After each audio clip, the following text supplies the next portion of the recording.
সবাইকে অনেক অনেক ধন্যবাদ। তো আমরা গতকাল আলোচনা করেছিলাম এই শ্লোকের উপর, অর্ধেকটা আলোচনা হয়েছিল। হ্যাঁ, গতকাল আলোচনা হয়েছিল ঈশ্বরঃ পরম কৃষ্ণ সচ্চিদানন্দ বিগ্রহ, এই পর্যন্ত। ঈশ্বর শব্দের অর্থ কি? ঈশ্বর শব্দের অর্থ হচ্ছেন নিয়ন্ত্রণকর্তা, বা ঈশ্বর শব্দের অর্থ হচ্ছেন মালিক। হ্যাঁ, ঈশ্বর, যেমন ঈশ্বরের উদাহরণ দিতে গিয়ে আমরা প্রত্যেকেই ঈশ্বর, প্রত্যেকেই আমরা কিছু না কিছু নিয়ন্ত্রণ করছি। যেমন আমি এই মাইক্রোফোনটা, এই কম্পিউটারটা, এই ক্লাসটা নিয়ন্ত্রণ করছি। কেউ তার পরিবারকে নিয়ন্ত্রণ করছে, কেউ তার জায়গা জমিকে নিয়ন্ত্রণ করছে, সে ততখানি জায়গার ঈশ্বর। এরকম করে আমরা একটা উদাহরণ দিয়েছিলাম যে আহ প্রত্যেকটা জীবী ঈশ্বর, কিন্তু কৃষ্ণ হচ্ছেন পরম ঈশ্বর, পরম নিয়ন্ত্রা। ঠিক যেরকম ব্রহ্ম পরব্রহ্ম, আমরা হচ্ছে প্রত্যেকেই ব্রহ্ম। হ্যাঁ, ব্রহ্ম মানে চেতন, আমরা সকলেই চেতন, কিন্তু তিনি হচ্ছেন পরম চেতন, সমস্ত চেতনার উৎস হচ্ছেন উনি। হ্যাঁ, ঠিক যেরকম একটা গাছের ডাল গাছ থেকে আলাদা হয়ে গেলে, হ্যাঁ, গাছের মধ্যেও প্রাণ আছে, ডালের মধ্যেও প্রাণ আছে। হ্যাঁ, কিন্তু গাছ হচ্ছে প্রাণের উৎস, ডালের উৎস হচ্ছে গাছ, গাছের শিকড়। তো একই রকম ভাবে এরকম বলা যাবে না গাছের শেকড় যেহেতু প্রাণের উৎস তারই প্রাণ আছে, সে হচ্ছে চেতন, আর গাছের ডালটা অচেতন, এরকম বলা যাবে না। তার অংশ হচ্ছে চেতন। তো আমরাও, ভগবান হচ্ছেন, আমরাও চেতন ব্রহ্ম, তিনিও চেতন, কিন্তু আমরা অনুচৈতন্য বিশিষ্ট, খুব ক্ষুদ্র চেতনা সম্পন্ন অনুচৈতন্য, আর উনি বিভু চৈতন্য। আমি ক্ষেত্রজ্ঞ। হ্যাঁ, আমরা ক্ষেত্রজ্ঞ, আমরা শুধু নিজের এই দেহরূপ ক্ষেত্র সম্বন্ধে জানি, আর ভগবান হচ্ছেন সমস্ত ক্ষেত্রজ্ঞ, তিনি সমস্ত দেহের সম্বন্ধে তিনি জানেন। আমার দেহ, তার দেহ, এবং প্রত্যেকটা আন্ডান্তরস্থ পরমাণু চয়ান্তরস্থম, প্রত্যেকটা পরমাণুর ভেতরে ভগবান বিরাজমান, তিনি সমস্ত কিছু জানেন। হ্যাঁ, এমন কোন স্থান নেই যেখানে ভগবান অবস্থান করছেন না। সর্বম খলিদম ব্রহ্ম, এই ব্রহ্ম সর্বত্র বিরাজমান। হ্যাঁ, ভগবান পরমাত্মা রূপে প্রত্যেকটা, ভগবান নিজেকে মহাবিষ্ণু থেকে প্রকাশ করেছেন, মহাবিষ্ণু থেকে প্রকাশ করে তখন তিনি অনন্ত কোটি ব্রহ্মাণ্ড সৃষ্টি করেছেন বুদ্বুদের মতো। সেই বুদ্বুদের মতো ব্রহ্মাণ্ডের ভেতরে তিনি প্রবেশ করলেন গর্ভোদকশায়ী বিষ্ণু হয়ে। গর্ভোদকশায়ী বিষ্ণু হয়ে শুয়ে তিনি অর্ধেক ব্রহ্মাণ্ড জল দিয়ে, তার ঘাম দিয়ে পরিপূর্ণ করলেন। হ্যাঁ, সেই গর্ভকে ধারণ, ব্রহ্মাণ্ডের গর্ভে থেকে ব্রহ্মাণ্ডকে ধারণ করার জন্য, ব্যালেন্স করার জন্য। এই যে গ্র্যাভিটেশনাল, আমরা গ্র্যাভিটি সম্বন্ধে পড়েছি, এই গ্র্যাভিটেশনাল স্ট্রং এই যে গ্র্যাভিটেশনাল পাওয়ারের এনার্জির উৎসটা কি, সেটাই হচ্ছেন ভগবান গর্ভোদকশায়ী বিষ্ণু।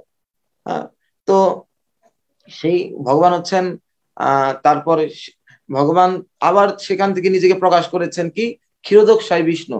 প্রত্যেকটা জীবের হৃদয়ে পরমাত্মা রূপে তিনি প্রবেশ করেছেন ক্ষীরোদকশায়ী বিষ্ণু হয়ে। এবং কি আন্ডান্তরস্থম, অন্ড মানে ব্রহ্মাণ্ড, ব্রহ্মাণ্ডে প্রবেশ করেছেন, এবং ব্রহ্মাণ্ডের পরমাণু চয়ন্তরস্থম, প্রত্যেকটা পরমাণুর ভেতরে তিনি প্রবেশ করেছেন। আমরা সেটা পূর্ব সামনে। পরমাণু মানে কি? এই যে ব্রহ্মাণ্ড গঠিত হয়েছে, ঠিক যেরকম এক একটা ইটের দ্বারা, এক একটা ইটের ঠাস গাঁথুনিতে যেরকম একটা দেয়াল তৈরি হয়, প্রত্যেকটা বস্তুই এই পরমাণুর সমন্বয়ে গঠিত হয়। এই জগতে যত বস্তু আছে সবকিছু পরমাণুর সমন্বয়ে গঠিত। এই চেয়ার টেবিল থেকে শুরু করে যা কিছু বলছি, একটা ক্ষুদ্র বালুকণা, একটা জল, একটা অক্সিজেন, সমস্ত কিছু পৃথিবীতে যা কিছু বিদ্যমান, যা দেখতে পাচ্ছে, যা দেখতে পাচ্ছে না, সমস্ত কিছু পরমাণুর, হ্যাঁ, সমন্বয়ে গঠিত। আর সেই পরমাণুর ভেতরে, পরমাণু হচ্ছে কি একটা বস্তুর সবচেয়ে ক্ষুদ্রতম অবিভাজ্য কণা, যাকে আর ভাগ করা যায় না, ভাঙতে ভাঙতে ভাঙতে ভাঙতে যেখানে গিয়ে শেষ হবে, সেটা হচ্ছে পরমাণু। এখনো বর্তমান বিজ্ঞান পরমাণুর সন্ধান পায়নি, যেটাকে পরমাণু বলছে, কিন্তু সেটার ভিতরে আবার পার্টিকেল পাওয়া যাচ্ছে, তাহলে সেটা আবার বিভাজ্য। তাহলে তাহলে সেটা কিভাবে পরমাণু হতে পারে? প্রকৃত পরমাণু হচ্ছে যেটা অবিভাজ্য, যাকে ভাগ করা যাবে না, তাকে আর ভাঙা যাবে না, যার ভিতরে কিছু থাকতে পারে না, যার ভিতরে শুধু ভগবান, শুধুমাত্র ব্রহ্মরূপে ভগবান সেখানে বিরাজ করছেন। সেই পরমাণুর ভেতরে ভগবান বিরাজ করে। আমরা দেখতে পারি যে পরমাণুর গঠন, অনেকে বিজ্ঞান নিয়ে আমরা পড়েছি। পরমাণুর গঠনটা কি? পরমাণুর ভেতরে, বাইরে থাকে ইলেকট্রন, একই যে সংখ্যায় ইলেকট্রন বাইরে থাকে নেগেটিভ চার্জ, একই রকম পজিটিভ চার্জ প্রোটন ভেতরে থাকে একই একই সংখ্যায়, এবং উভয় উভয়কে আকর্ষণ করছে। হ্যাঁ, বাইরে নেগেটিভ চার্জ, ভেতরে পজিটিভ চার্জ, দুইটা ইকুয়াল হয়ে গেছে। হ্যাঁ, এইভাবে ঘুরছে, এইভাবে করে ঘুরছে। তো এইভাবে যে ঘুরছে, তো এই নেগেটিভ চার্জটা দুইজন দুইজনকে আকর্ষণ করছে, কিন্তু এই নেগেটিভ পজিটিভ চার্জটা কেন বাইরের দিকে চলে যাচ্ছে না? কারণ মাঝখানে আছে নিউক্লিয়াস, স্ট্রং নিউক্লিয়ার ফোর্স যেটাকে বলে, হ্যাঁ, পারমাণবিক বল। হ্যাঁ, সেই বলটা কি করছে? এই প্রোটনকে কেন্দ্রে রাখছে। সবকিছু সুনির্ধারিত, সবাইকে আকর্ষণ করে ধরে রাখছে। কিন্তু বিজ্ঞান এখনো বলতে পারে না এই যে মাঝখান থেকে যে একটা শক্তি ওইখানে নির্গত হচ্ছে, স্ট্রং নিউক্লিয়ার ফোর্স, এর উৎসটা কি, এর উত্তর বিজ্ঞান দিতে পারে না। অনেক উত্তর বিজ্ঞান দিতে পারে না। এই যে আমাদের মাথায় চিন্তা, হঠাৎ করে এই চিন্তাটা আসে, এই চেতনার উৎসটা কি? হঠাৎ করে কবিগুরু রবীন্দ্রনাথ লিখে দিলেন, আমার মাথা নত করে দাও হে তোমার চরণ ধুলার তলে। এই চিন্তাটা তিনি কি তৈরি করেছেন? 1 সেকেন্ড আগেও তিনি জানতেন না এরকম একটা কবিতা বলে কিছু আছে, কিন্তু হঠাৎ করে তার মাথায় কি করে কথাটা আসলো? এই চেতনার উৎসটা কি? হ্যাঁ, তা আমরা এটা বলতে পারি না, বিজ্ঞান বলতে পারে না।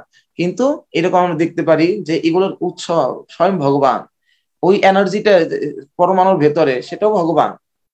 আজকে আমি যে চেয়ারে বসে আছি, এই যে চেয়ারে কাষ্ঠ, এটা অসংখ্য পরমাণুর সমন্বয়ে গঠিত। এক বিন্দু জলের ভেতরে 9-এর পর 18টা শূন্য দিলে যা হয়, 9-এর পর 18টা শূন্য দিলে যা হয়, ততগুলো পরমাণু আছে, এবং প্রত্যেকটা পরমাণুর ভেতরে ভগবান বিরাজমান। আজকে যদি ভগবান এই মাঝখানে নিউক্লিয়ার ফোর্স হয়ে যদি এটাকে না ধরে রাখতেন, ইলেকট্রন প্রোটনকে যদি আকর্ষণ করে কেন্দ্রে না রাখতেন, তাহলে পরে কোনো বস্তুই গঠন হতো না। সমস্ত বস্তু আজকে এরকম সব জল হয়ে এরকম এরকম ধ্বংস হয়ে যেত। ভগবান প্রলয়কালীন সময় এইভাবে ধ্বংস করেন, ওই মাঝখান থেকে স্ট্রং নিউক্লিয়ার ফোর্সটাকে উনি বের করে নিয়ে আসেন। তখনই সমস্ত বস্তুগুলো আর একে অপরকে ধরে রাখতে পারে না। এই যে কাঠ একটা কণা আর একটা কণাকে ধরে রেখেছে, এটা কারণ কি? একে অপরকে আকর্ষণ করছে, দুইটা পরমাণুর সমন্বয়ে একটা অণু হচ্ছে, একে অপরকে আকর্ষণ করে। কেন? এই আকর্ষণটা কার? এই শক্তিটা কাকে ধরে রেখেছে? কে কাকে ধরে রেখেছে? এই ব্রহ্ম, ব্রহ্মের শক্তি থেকে ধরে রেখেছে। হ্যাঁ, এর উত্তর বিজ্ঞান দিতে পারে না। কিন্তু এই যে তার মানে আজকে এই চেয়ারের উপর বসে আছি, এক ফোঁটা জলে যদি এত পরমাণু আছে, তার মানে যত পরমাণু তার মধ্যে ততগুলোই ভগবান সেখানে বিরাজমান। তার মানে এই যে চেয়ারটাকে এইভাবে বসে থাকার জন্য, আমাকে ধারণ করে রাখার জন্য কত অনন্ত কোটি পরমাণু এখানে রয়েছে, এবং অনন্ত কোটি পরমাণু ভগবান এখানে বিরাজ করছেন।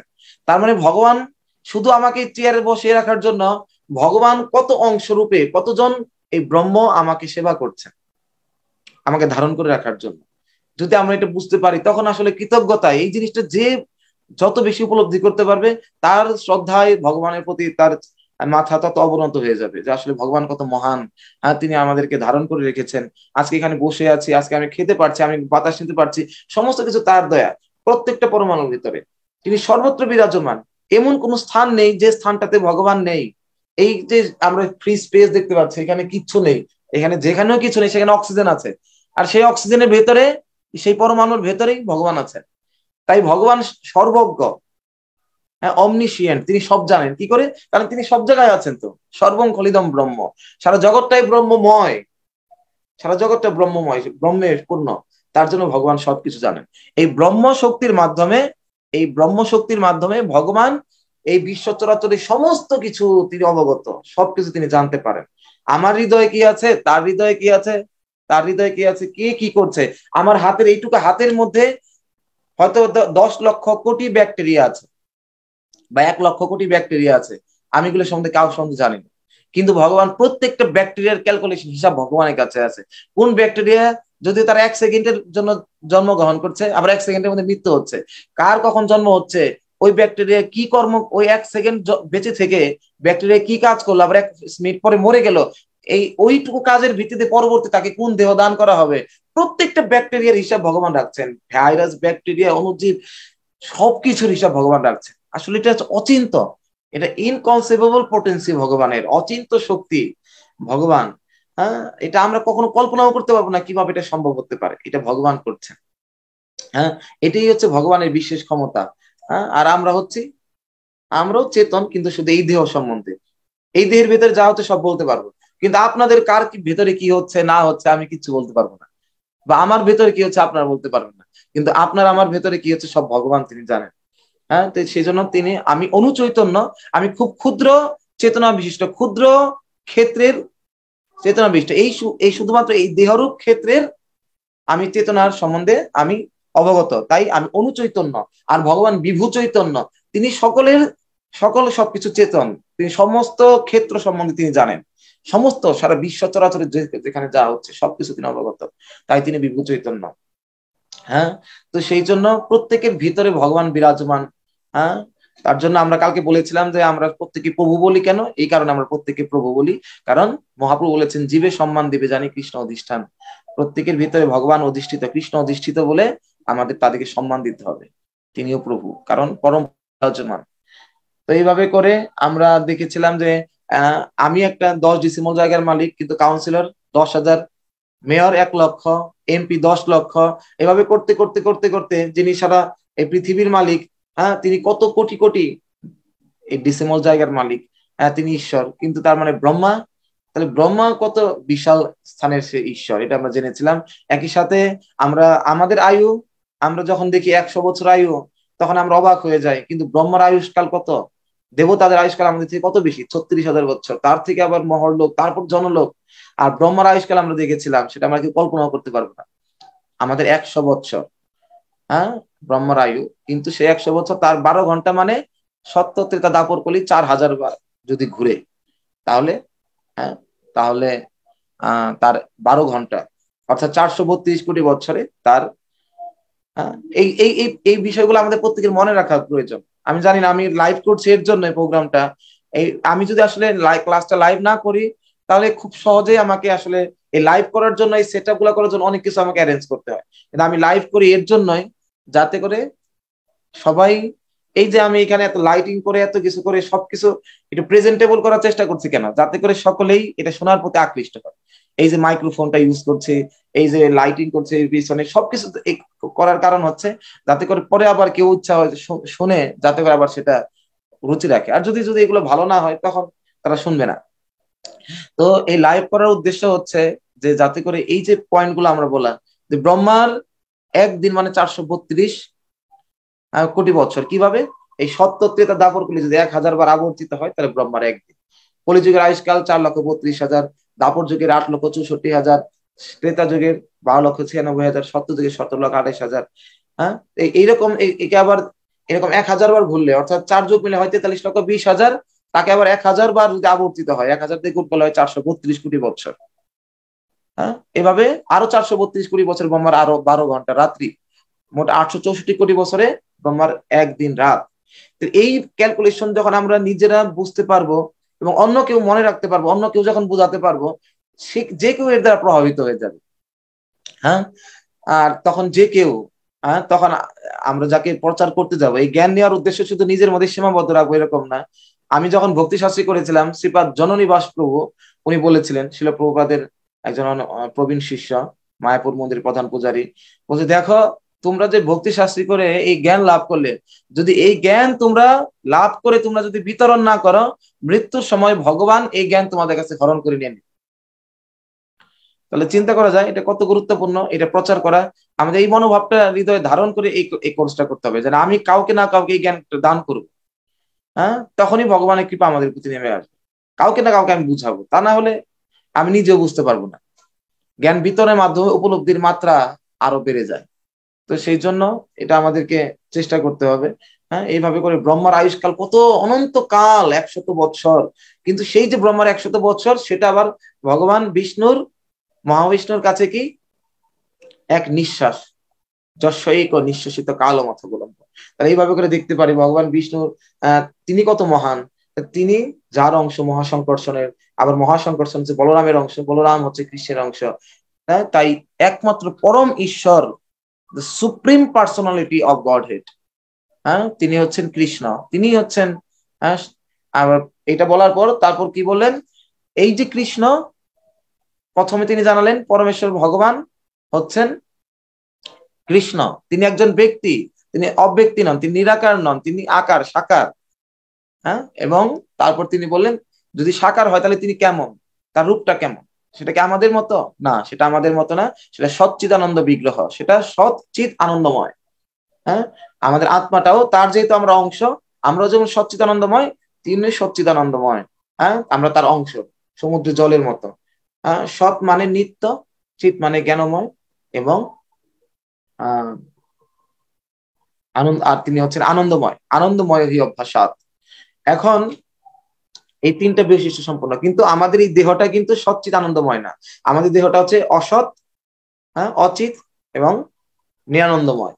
এটা অসৎ, অনিত্য, এই রূপের এই যৌবন কিছুদিন থাকবে, কিছুদিন পর থাকবে না। কিন্তু ভগবান চির যৌবন সম্পন্ন। হ্যাঁ, ভগবান চির যৌবন সম্পন্ন, চিরকাল তার যৌবনে থাকে। সৌন্দর্য থাকে। আমাদের আমরা অজ্ঞানময়, আমরা এই জগৎ সম্বন্ধে জানি না, সবসময় জানার জন্য অনুসন্ধান করছি, কিন্তু ভগবান পূর্ণ জ্ঞানময়। আমরা শুধু দেহ সম্বন্ধে জানি যদিও বলছি, কিন্তু আসলে আমরা দেহ সম্বন্ধেও জানি না।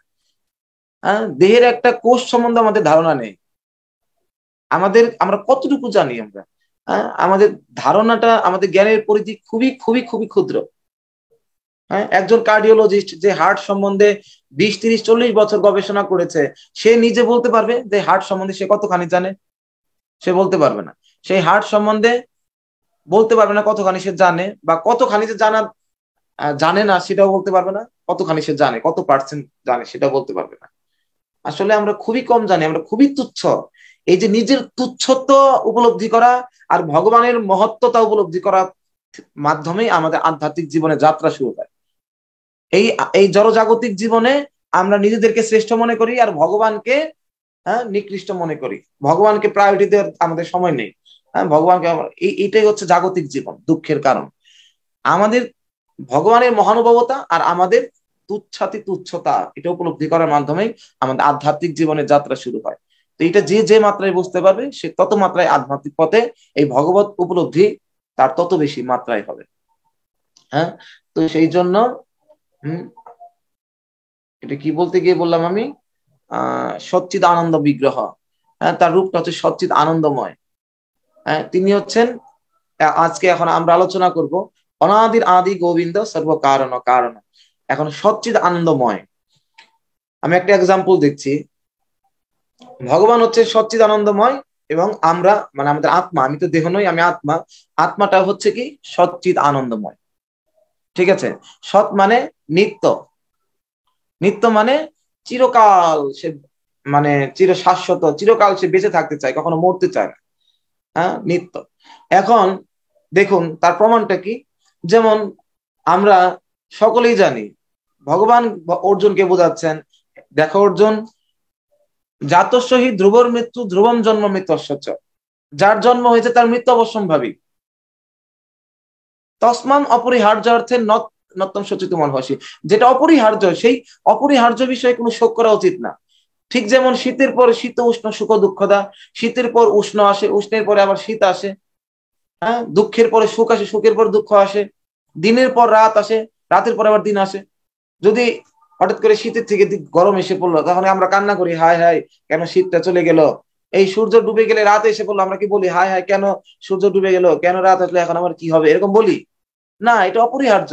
একটা পুরাতন বস্ত্র বাসাংশী জিন্নানি যথা বিহায়, একটা পুরাতন বস্ত্র, নতুন বস্ত্র একসময় পুরাতন হয়ে যাবে, যখন পুরো ছিঁড়ে যাবে তখনই বলি হায় হায় আমার কি হয়ে গেল, জামাটা ছিঁড়ে গেল। এটা কি বলি না, নতুন বস্ত্র পুরাতন হবে, স্বাভাবিক, এটা অপরিহার্য। একই রকম ভাবে যেটা অপরিহার্য তার জন্য কেউ শোক করে না। দিনের শেষে রাত হবে, দুঃখের পরে সুখ আসবে, তারপরে গ্রীষ্মের পর গরমের পর শীত, শীতের পর গরম, এগুলো হবে, এটা অপরিহার্য, সে বিষয়ে কেউ শোক করে না। তাহলে যার জন্ম হয়েছে তার মৃত্যু হবে অবশ্যম্ভাবী। তুমি এখনো কাউকে দেখাতে পারবে না যে একজন জন্ম হয়েছে কিন্তু এখনো মরেনি। তাহলে ওই লোকটা মরলো না, তাহলে আমি কেন মরলাম? আমার বাবা কেন মারা গেল? তার বাবা তো মরে নাই, তার ঠাকুর দাদা তো মরে নাই, আমার বাবা কেন মরলো? তাহলে তুমি শোক করতে পারতে। প্রত্যেকের যাদেরই জন্ম হয়েছে তাদেরই জগতে মৃত্যু হয়েছে, সে রাজাই হোক, সে প্রজাই হোক, জ্ঞানী সে যাই হোক না কেন। তাহলে তুমি কেন তোমার শোক করছো এর মৃত্যুতে? এর উত্তর কে দিতে পারবেন? কেন আমরা জানি মৃত্যু অবশ্যম্ভাবী, মৃত্যু হবে, কিন্তু আমরা কেন কষ্ট পাই? কে বলতে চান? একটু হ্যান্ড রেজ করুন। খুব, এটা আসলে খুব দার্শনিক বিষয়, সাংখ্য দর্শন। এটা আসলে গীতার খুব গুরুত্বপূর্ণ শিক্ষা। কে বলতে পারেন? কে বলতে চান? হ্যান্ড রেজ করুন। খুব সংক্ষেপে উত্তরটা দিতে হবে। সোহাগ প্রভু হরি বল, বলুন। হরে কৃষ্ণ প্রভু। আমরা শোক করছি কারণ আমরা সবসময় এই বডিলি চিন্তা ভাবনা করি, বডিতে এত বেশি অ্যাটাচড, তার জন্য এটা বুঝতে পারছি না, আমরা তার জন্য শোক করছি। মাতাজি বলছেন যে আমরা মায়ার দ্বারা আক্রান্ত, তার জন্য মায়া দিচ্ছেন। ওটা তো ঠিক আছে। আমি কেন কষ্ট পাচ্ছি? আমার রোগ হয়েছে, এখন সেটা মূল বিষয় না, কিন্তু আমার কি রোগ হয়েছে সেটা আইডেন্টিফাই করতে হবে। হ্যাঁ, কি ভুলের কারণে সেটা আইডেন্টিফাই করতে হবে। মায়ার কারণেই তো সব হচ্ছে, এখন তো ঠিক আছে সেটা, কিন্তু আমরা আরো স্পেসিফিক্যালি তখন তো আমরা যদি সবই বলি মায়া মায়া সবই মায়া, তাহলে তো আমরা বুঝতে পারবো না যে আসলে কি। হ্যাঁ, কিন্তু মায়াটা কি, মানে এর কারণটা আমার বুঝতে হবে, কি কারণে আসলে। আর কেউ বলতে চান? এটা হয়েছে, কিন্তু আমি আরো মানে মানে স্পেসিফিক আমি আনসার চাচ্ছি। ভিভো, ভিভো কে এটা? ইসে, বলো, অনেক বলো। হুম, আত্মার কখনো মৃত্যু হয় না, তার কারণেই অনেক কান্না করা। আত্মার মৃত্যু হয় না, তাহলে তো হবেই না, তাহলে টেনশন কি, তাহলে কান্না করো কিসের জন্য? আত্মার মরলে সে কান্না করতে, আত্মা মরে না, তাহলে কান্না করে কেন? হ্যাঁ, কিন্তু আত্মার মৃত্যু হয় না, কিন্তু অজ্ঞান বশত দেহটা হারানোর কারণে কান্না করা হইতেছে, কিন্তু অরিজিনাল মৃত্যু হয় না। অরিজিনাল মৃত্যু হয় না? তাহলে তুমি, তোমার কেউ মরলে তো তুমি কানবে না নাকি? দেহগত দেহগত চিন্তা ভাবনার কারণে তো আমরা কান্না করি। তোমার উত্তরটা অনেকটা সঠিক হয়েছে। আহ আচ্ছা, আমি আর বেশি না গিয়ে আমি আমি আনসার করি যে তোমারটাকে কেন্দ্র করে। আচ্ছা, অপূর্বকে সব হ্যান্ড রেজ করেছে। আচ্ছা,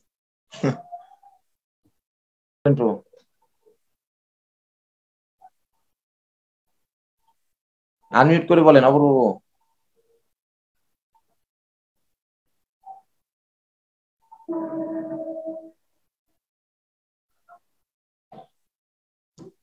অপূর্ব কেশব প্রভু হ্যান্ড রেজ করেছেন, আনমিউট করুন, বলুন।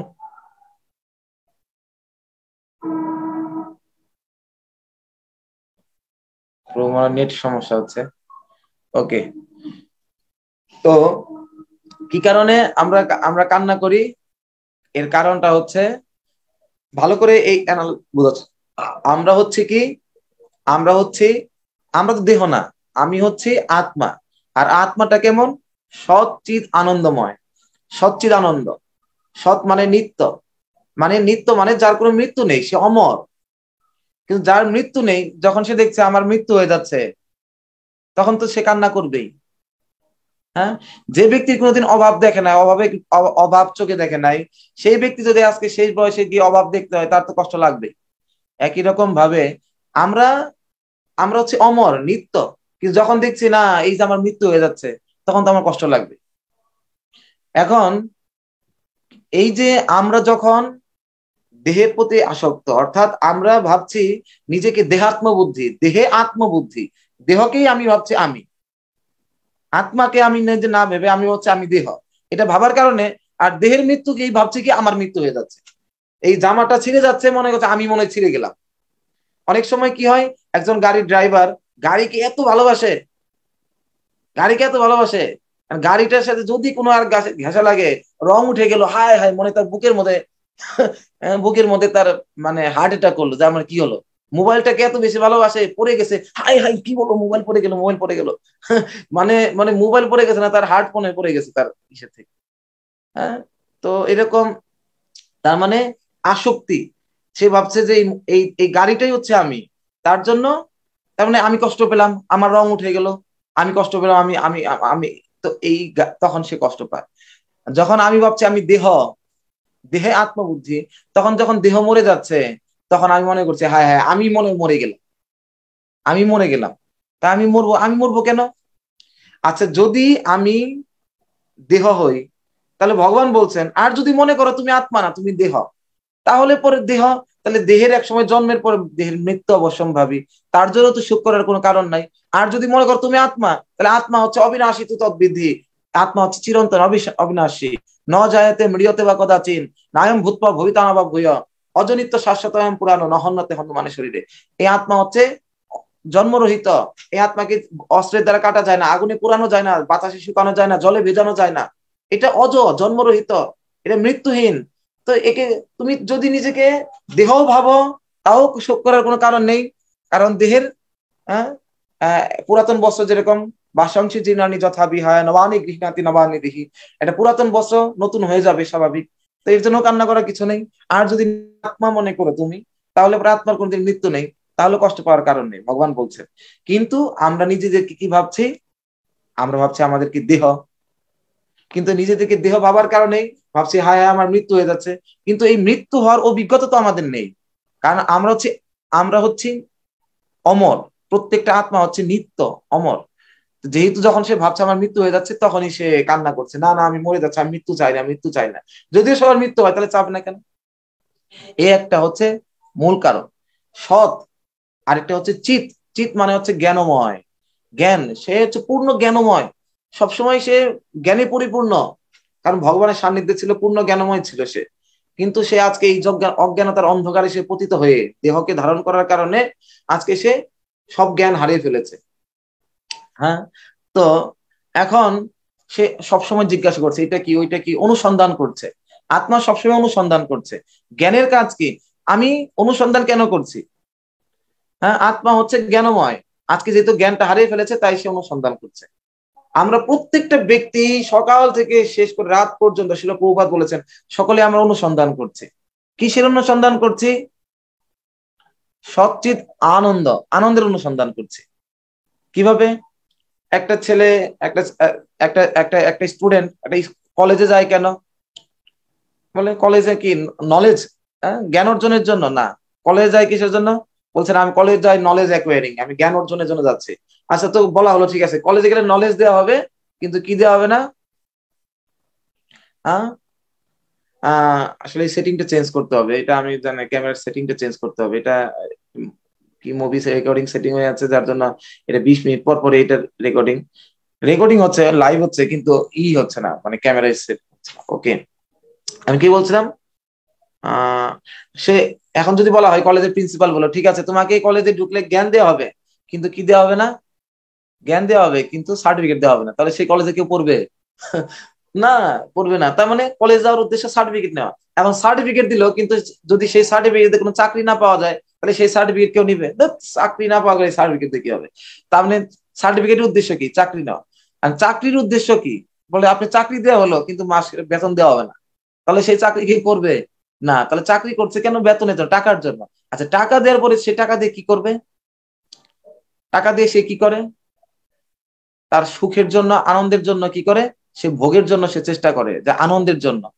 সে টাকা দিয়ে একটা জিনিস বলি, সাপোজ সে টাকা দিয়ে একটা বাড়ি তৈরি করলো, তারপর ঘর তৈরি করলো, সব করলো, কিন্তু সে বিয়ে করলো না। হ্যাঁ, তাহলে সে আনন্দ পাবে না। এর একটা ভালো একটা করে অ্যানালজিটা ভালো করে বোঝার চেষ্টা করুন। কারণ তার এত কিছু টাকা দিয়ে সবকিছুর উদ্দেশ্য সে বিয়ে বিয়ে করার চেষ্টা করে, তার জীবন সঙ্গীকে বের করার চেষ্টা করে। 1 মিনিট একটু।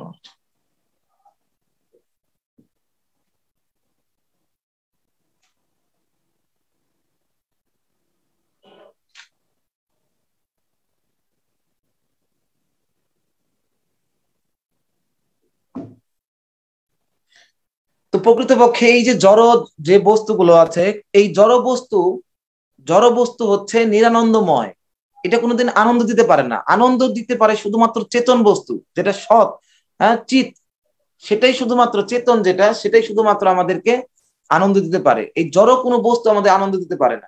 এই টাকা দিয়ে বাড়ি তৈরি করলো, গাড়ি তৈরি করলো, সবকিছু করলো, কিন্তু এই বাড়ি গাড়ি তাদের কিচ্ছু তাকে আনন্দ দিতে পারবে না, যতক্ষণ পর্যন্ত না সে তার লাইফ পার্টনারকে পাচ্ছে। তখন সে একজনকে বিয়ে করলো। বিয়ে করে কারণ কি? কারণ এই জড় বস্তুগুলো তাকে আনন্দ দিতে পারছে না। একজন, সে যে স্ত্রীকে গ্রহণ করলো, সেই স্ত্রীটা হচ্ছে কি? চেতন। তাই ওই চেতন ব্যক্তি যখন সান্নিধ্যে আসবে, সঙ্গে যাবে, তার মাধ্যমে সমস্ত বস্তুগুলো আনন্দময় হয়ে উঠবে। তাছাড়া সবকিছু মিনিংলেস হয়ে যাবে। এখন এই চেতনই যে সমস্ত আনন্দের উৎস, এটা আমরা কি করে বুঝবো? মনে করুন, কিছুদিন প্রায় অনেক বছর আগে, প্রায় 20-25 বছর আগে, একজন এরকম হলিউডের তারকা ছিল, অনেক সুন্দরী, মানে তৎকালীন সময়ে সবচেয়ে বেশি সুন্দরী। সারা বিশ্ব তার জন্য একেবারে প্রলুব্ধ হয়েছিল। তো এখন সে যে কোনো কারণে সে কি করে, আহ তার তার হাজবেন্ডের সাথে বা তার বয়ফ্রেন্ডের সাথে রিলেশন ব্রেকআপ বা যে কোনো অশান্তির কারণে সে সুইসাইড করে। সুইসাইড করার পর দেখা গেল তার যে এত সুন্দর চেহারা, তার চেহারা আগের মতোই সৌন্দর্য অক্ষত আছে, কোনো কিছু হয় নাই। হ্যাঁ, হ্যাঁ, তো যে কোনো ভাবে কিন্তু হয়তো তার দেহের কোনো একটা জায়গায় ক্ষত হয়েছে, কিন্তু তার চেহারাটা ঠিক আগের মতোই, সেই একই রকম সৌন্দর্য এখনো সেই এটাই আছে। কিন্তু তার সামনে যখন তাকে আনা হলো, তার সেই একই রকম সৌন্দর্য, আগে যেরকম সুন্দর ছিল, মৃত্যুর পরে সেই একই সৌন্দর্য। কিন্তু তখন কি আর কেউ তার প্রতি আকৃষ্ট হবে? কেউ কি আর তাকে জড়িয়ে ধরবে? হ্যাঁ, তখন কেউ তাকে আর জড়িয়ে ধরবে না। এর কারণটা কি? কেউ তাকে তখন জোরে ধরে না ধরার কারণটা হচ্ছে কারণ তার মধ্যে চেতন, এই যে আত্মা সেটা চলে গেছে, চেতন সত্তাটা চলে গেছে। তার মানে সমস্ত আনন্দের উৎসটাই হচ্ছে, সমস্ত আনন্দের উৎসটাই হচ্ছে এই চেতন, চেতন বস্তু। যদি ওই চেতনাটাই যখন বেড়ে গেছে, এই আকর্ষণ, কে তাকে আকৃষ্ট করতো? তার এই রূপটা না, এখনো তো সেই রূপটা আছে, তাহলে সে কেন আকৃষ্ট হচ্ছে না? কারণ ওই চেতন সত্তাটা চলে গেছে। ওই চেতন সত্তায় তাকে আনন্দ দিতে পারতো, আর ওটাই যখন চলে গেছে, এই দেহটা আর সে আকৃষ্ট হচ্ছে না, এই দেহ আর ধরতেও যাবে না। তার মানে সমস্ত আনন্দের উৎস হচ্ছে চেতন। তার জন্যই মানুষ কি করলো, এই জড় সমস্ত সম্পদ পাওয়ার পরেও সে হ্যাপি না। তার জন্য সে ওই চেতন বস্তুকে, চেতন কোনো ব্যক্তির, হ্যাঁ, সে সঙ্গে যেতে যাচ্ছে কি পাওয়ার জন্য? আনন্দ পাওয়ার জন্য। কারণ জীব হচ্ছে আনন্দময়, আনন্দময় হি অভ্যাসাৎ। তারা হচ্ছে তাদের আনন্দ পাওয়াটাই হচ্ছে তার চিরকালের স্বভাব, কারণ আনন্দ দিয়ে সে গঠিত। এখন আনন্দ সে অনুসন্ধান করছে, চিত মানে জ্ঞান, অনুসন্ধান করছে। কিসের অনুসন্ধান? সারা জীবন ভরে আজকে টাকা কেন কামাই করবে, এই কেন, সমস্ত কিছু উৎসের লাস্ট তার উৎসটা হচ্ছে আনন্দ, আনন্দ পাওয়া। আর আনন্দ দিতে পারে চেতন বস্তু, তাই কারো না কারোর সাথে সে সম্পর্ক করে। সম্পর্ক ছাড়া সে কোনোভাবে বাঁচতে পারে না, সে সুখী হতে পারে না। তাই চেতন বস্তুর সাথে সে সম্পর্ক করে। কিন্তু এখন সম্পর্কটা যে করবে, রিলেশন যে করবে, এখন সে কি, কেমন রিলেশন সে পছন্দ করবে? এটা কি টেম্পোরারি রিলেশন সে পছন্দ করবে, না একবার পার্মানেন্ট নিত্য সম্পর্ক সে পছন্দ করে, না অনিত্য সম্পর্ক? সে কি আনন্দ চায়? এই যে সম্পর্কের মাধ্যমে ওই রিলেশনটা আমাকে আনন্দ দান করবে, কিন্তু এই আনন্দটা কি সে ক্ষণস্থায়ী আনন্দ চায় না চিরস্থায়ী আনন্দ চায়? এটা চিরস্থায়ী আনন্দ সে চায়, কারণ সে নিত্য, আত্মা নিত্য, তাই সে নিত্য আনন্দ চায়। সে এরকম কোন আনন্দ চায় না যে 10-20 বছর পরে থাকবে, তারপরে হ্যাঁ যখনই সে তার ওই স্ত্রী, ওই স্বামী সে মারা যাচ্ছে, তখন সে কষ্ট পাচ্ছে। কেন? আত্মার, আত্মার আত্মা হচ্ছে নিত্য, তাই সেও এমন কারোর সাথে সম্পর্ক করতে চায় যাতে সম্পর্কটা নিত্য হয়। হ্যাঁ, বারবার সমস্যা হচ্ছে। আচ্ছা,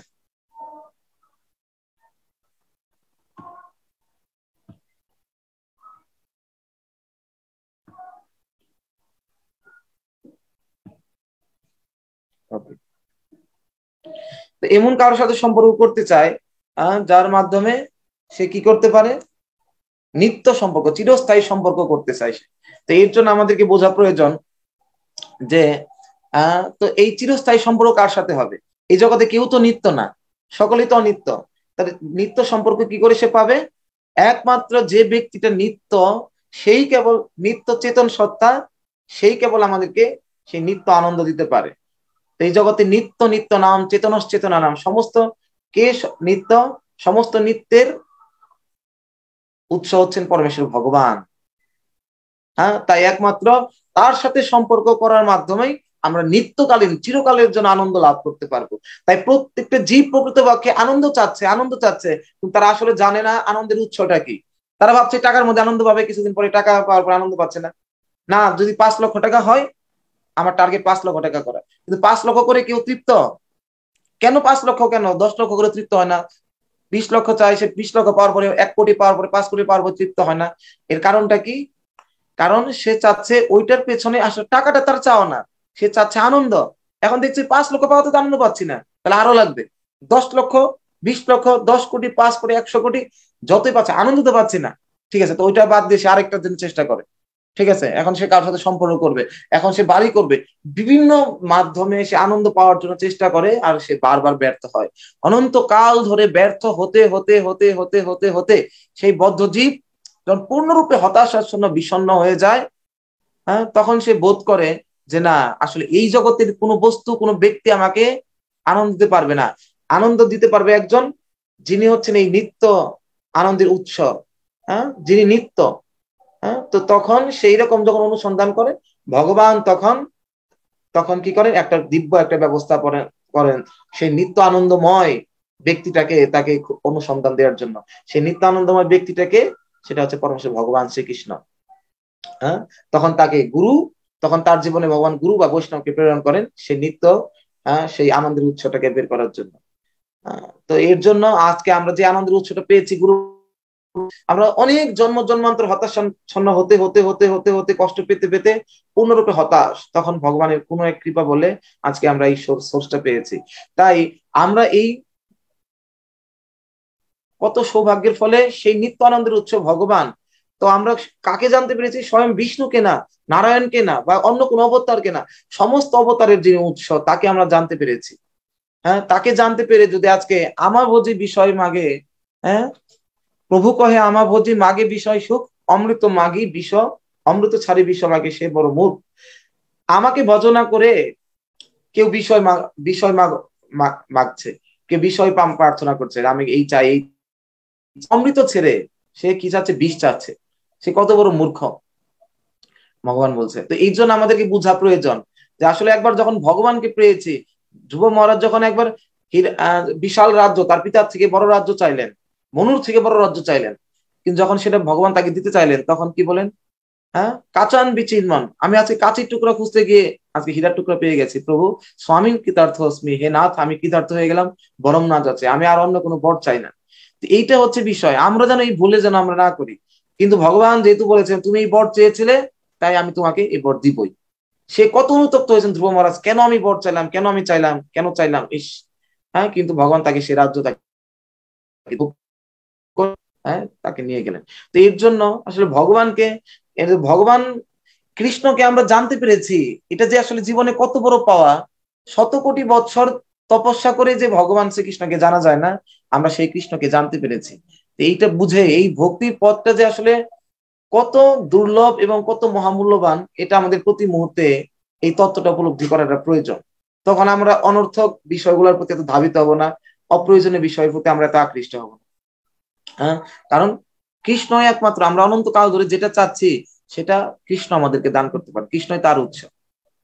এবং সচ্চিদানন্দ বিগ্রহ, আমরা সচ্চিদানন্দময়, আর আমরাও চাচ্ছি আমাদের এই আনন্দ দিতে পারে সচ্চিদানন্দময়, যে সচ্চিদানন্দের যিনি উৎস সেটা হচ্ছেন কৃষ্ণ। আর তিনি কি? অনাদির আদি, তিনি হচ্ছেন অনাদির আদি। অনাদির আদি মানে কি? অনাদির শব্দের অর্থ কি? যার কোনো আদি নেই, মানে যিনি আদিরও আদি, যিনি আদি। আদি মানে কি? আদিকে তেনে ব্রহ্মা হৃদয় আদি কবয়ে, হ্যাঁ, তখন আদি কবি ব্রহ্মা হৃদয় ভগবান জ্ঞান দান করেন। তার মানে আদি পুরুষকে, অনাদি পুরুষ জানতে লাগে, আদি পুরুষ জানতে হবে। আদি পুরুষ হচ্ছেন ব্রহ্মা, প্রথম সৃষ্ট জীব হচ্ছেন ব্রহ্মা, যিনি ব্রহ্মাণ্ড সৃষ্টি করেছেন। তারপর সমস্ত ব্রহ্মার থেকে মনু আসলেন, তারপরে মানব জাতি আসলেন। তার মানে আদি পুরুষ হচ্ছেন ব্রহ্মা। আর তাহলে অনাদিকে, আদির যিনি উৎস, তাহলে অনাদি পুরুষটাকে, আদির উৎসকে ভগবান বিষ্ণু। এই গর্ভোদকশায়ী বিষ্ণু হচ্ছেন ব্রহ্মার উৎস। তাই আদি হচ্ছেন ব্রহ্মা, আর অনাদি হচ্ছেন কে? অনাদি হচ্ছেন বিষ্ণু। আর কৃষ্ণ হচ্ছে কি? অনাদির আদি গোবিন্দ, অনাদির আদি। এই আদিরও যিনি আদি, তারও আদি হচ্ছেন কে? গোবিন্দ, এই কৃষ্ণ। হ্যাঁ, পরমেশ্বর ভগবান শ্রীকৃষ্ণ, তিনি হচ্ছেন সর্বকারণের পরম কারণ। তিনি প্রত্যেকের এই যে, আচ্ছা পরে আসছি, তিনি হচ্ছে অনাদির আদি। এখন আমি কালকে একটা প্রশ্ন করেছিলাম যে আমি কে আনসার করবেন, হ্যাঁ, যদি আমি কিছুটা ক্লু বলেই দিলাম, আনসারটা এসেই গেল।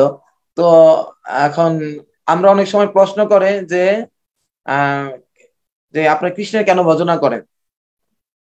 হ্যাঁ, কৃষ্ণের কেন ভজনা করেন? কৃষ্ণের আগে তো রামচন্দ্র এসেছে, রামচন্দ্রের আগে তো ভগবান নারায়ণ এসেছেন, তাহলে কৃষ্ণের থেকে সিনিয়র তো রামচন্দ্র, তাহলে সে শ্রেষ্ঠ, বা নারায়ণ শ্রেষ্ঠ, সত্যযুগের তিনি।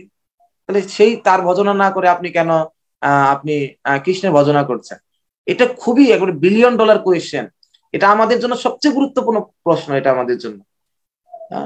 এটা প্রথম প্রশ্ন আসবে। আমরা আরাধ্য যে কৃষ্ণ, কৃষ্ণকে যদি আমরা কেন্দ্রে প্রতিষ্ঠিত না করতে পারি, আমাদের সমস্ত যুক্তি, সমস্ত দর্শন সবকিছু বৃথা। কারণ কি?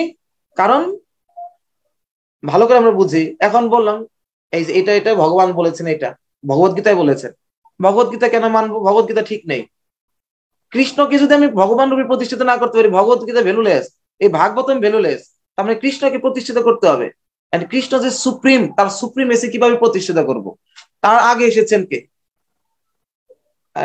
রামচন্দ্র, তার আগে এসে ভগবান নারায়ণ। তাহলে পরে কৃষ্ণের সুপ্রিমেসি কিভাবে প্রতিষ্ঠিত করতে পারবেন? কার একটা করে যুক্তি দিন যে আমি কৃষ্ণকে ভজনা করি। আর যদি মনে করেন না আমরা কলিযুগের, তো তাহলে কলিযুগের হলে তো আপনি কলিযুগের অবতারকে ভজনা করবেন, বুদ্ধদেব বা ভগবান গৌরাঙ্গ মহাপ্রভুকে ভজনা করবেন। যুগাবতারকে ভজনা করছেন না, বা যুগের যে শ্রেষ্ঠ যুগের নারায়ণকে ভজনা করছেন না, সপ্ত যুগের মাঝখানে থেকে কৃষ্ণকে কেন বাছাই করলেন আপনারা? ইসকন যে কৃষ্ণ কৃষ্ণ করে, এর যুক্তিটা কি? কে বলতে পারেন? হ্যান্ড রেজ করুন।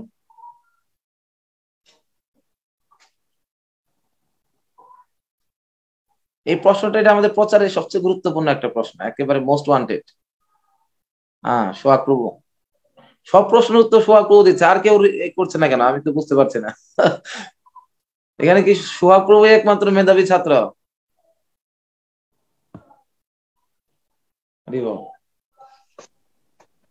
হরে কৃষ্ণ, হরে বল প্রভু। না প্রভু, আমি জাস্ট আমার ছোট্ট জ্ঞান পরিসরে যেটুকু আমি জানতে পারলাম, যে বুঝতে পারলাম আর কি, যে অবশ্যই ভগবান হচ্ছেন সব থেকে সবকিছুর পরম উৎস। তো ভগবান থেকে, বিষ্ণু থেকে ব্রহ্মার সৃষ্টি হয়েছে, সেটা আমরা জানতে পেরেছি। তো ব্রহ্মা হচ্ছে আমাদের ক্রিয়েটর, ব্রহ্মা থেকে মনু, মনু থেকে মানুষ। তো যেখানে ক্রিয়েটর বলছে যে ঈশ্বর পরম কৃষ্ণ সচ্চিদানন্দ বিগ্রহ অনাদির আদির গোবিন্দ সর্ব কারণ কারণম, তো সেখানে তার কোনো মানে, তার জন্যই কৃষ্ণ, কৃষ্ণই হচ্ছে সব থেকে আদি। এটা যে গোবিন্দম আদি পুরুষম তমহম ভজামি, তো কৃষ্ণই হচ্ছে সব থেকে আদি, তার জন্যই আমরা কৃষ্ণকে রাইট, ভজন একটা করি। যুক্তি ঠিক আছে, একটা যুক্তি পেয়ে গেলাম, যেটা কি খুব সুন্দর যুক্তি হয়েছে। আমি যে কটা যুক্তি চাচ্ছিলাম তার মধ্যে একটা এটাও চাচ্ছিলাম, যে আমরা অনেকে বলে কৃষ্ণ এসে আজকে 5,000 বছর পূর্বে, তাহলে 5,000 বছর পূর্বে আসলে তার আগে তার কৃষ্ণ ছিল না, তবে প্রশ্ন যুগ থাকে। কিন্তু কৃষ্ণ না হয় 5,000 বছর পূর্বে এসেছে, কিন্তু ব্রহ্মা কত বছর আগে এসেছে? হ্যাঁ, হাজার হাজার লক্ষ লক্ষ কোটি কোটি বছর আগে এসেছে। তো সেই ব্রহ্মা বলছেন কৃষ্ণ হচ্ছে অনাদির আদি, বলছে আমি যে হাজার হাজার কোটি বছর আগে জন্মগ্রহণ করেছি। হ্যাঁ, আবার আমার আগে কে, আমার উৎস কে? আমার পিতা হচ্ছেন বিষ্ণু, তিনি হচ্ছেন অনাদি, আর কৃষ্ণ হচ্ছে অনাদিরও আদি, তারও আগে। তার মানে কৃষ্ণকে যারা ভাবে 5,000 বছর আগে এসেছে আর তার আগে কৃষ্ণ ছিল না, তারা কি একটা গন্ড মূর্খ। তার জন্য কৃষ্ণ আসলে সবসময় ছিলেন, সবসময় আছে। হ্যাঁ, এর জন্য কৃষ্ণ আসলে 5,000 বছর না, রাইট আনসার। এর জন্য আমি হাততালি দিলাম। হরিব, খুব ভালো লেগেছে আপনার আনসার। আর কেউ?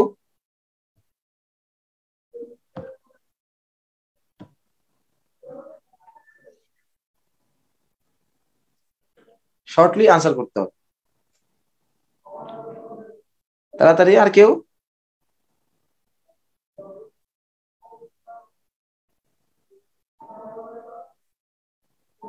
তার মানে আমি কালকে বলার পরে কেউ চিন্তা করেন নাই নাকি?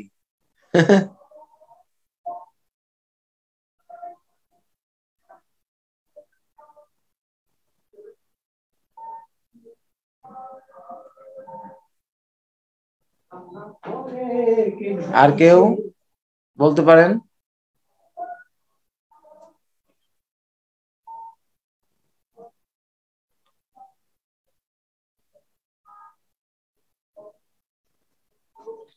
ওকে, আচ্ছা, আর কেউ বলতে চাচ্ছেন না? ঠিক আছে, সমস্যা নেই। এখন একটা হচ্ছে এই একটা বিষয়, আর আমাদেরকে বুঝতে হবে কৃষ্ণ তাহলে কি। আচ্ছা ঠিক আছে, কৃষ্ণকে আমরা যদি বলছি কৃষ্ণ 5,000 আগে বছর আগে এসেছে, কৃষ্ণ হচ্ছেন অবতার, আমাদের অবতার তত্ত্বটা বোঝা প্রয়োজন। ঠিক আছে, কৃষ্ণ কি আসলে অবতার কিনা? এই যে আমরা 10 জন অবতারের নাম জানি, সেখানে কি কৃষ্ণের নাম আছে? প্রথম অবতার কি? মৎস্য। দ্বিতীয় হচ্ছে কুর্ম, তারপরে বরাহ, তারপর নৃসিংহ, তারপরে কি? মৎস্য, নৃসিংহ, বরাহ, কুর্ম, তারপরে আহ বলি, বামনদের, তারপরে পরশুরাম, তারপরে বলরাম, তারপরে রাম, বলরাম, তারপরে হচ্ছে বুদ্ধ, তারপরে হচ্ছে কল্কি। এই 10 জন অবতারের কথা যে আমরা জানি, তাদের একজনের মধ্যেও এখানে কৃষ্ণের কথা নেই। তার মানে কৃষ্ণ আদৌ কোনো অবতার নন, এটা আমাদের বোঝা প্রয়োজন। হ্যাঁ, আমরা কৃষ্ণকে যে ভাবছি 5,000 বছর আগে, এখন কৃষ্ণকে আমাদের সেটা বোঝা প্রয়োজন। এবং শ্রী চৈতন্য মহাপ্রভু 10 জন অবতারের মধ্যে নেই। এটা আগে বুঝতে হবে যে অবতার তত্ত্বটা 6 প্রকারের অবতার আছে। এইটা যদি মানুষ তো অবতার শুধু 10 জন অবতারের নাম জানে, আবার 6 প্রকারের যে অবতার আছে এটা ভক্তরা জানে কিন্তু সাধারণ মানুষরা জানে না। যখন আমরা কাউকে বুঝাতে যাবো কৃষ্ণের তত্ত্বটা, যদি 6 প্রকার অবতারের কথা বুঝাই, আর যদি পারফেক্টলি, আমার বিশ্বাস যদি এইভাবে আপনার ভালো করে নোট করে মুখস্থ করে যদি কারোর সামনে আপনি প্রেজেন্ট করতে পারেন এই অবতার তত্ত্ব বলে এবং কৃষ্ণের এটা, তাহলে সে মানতে অবশ্যই বাধ্য হবে।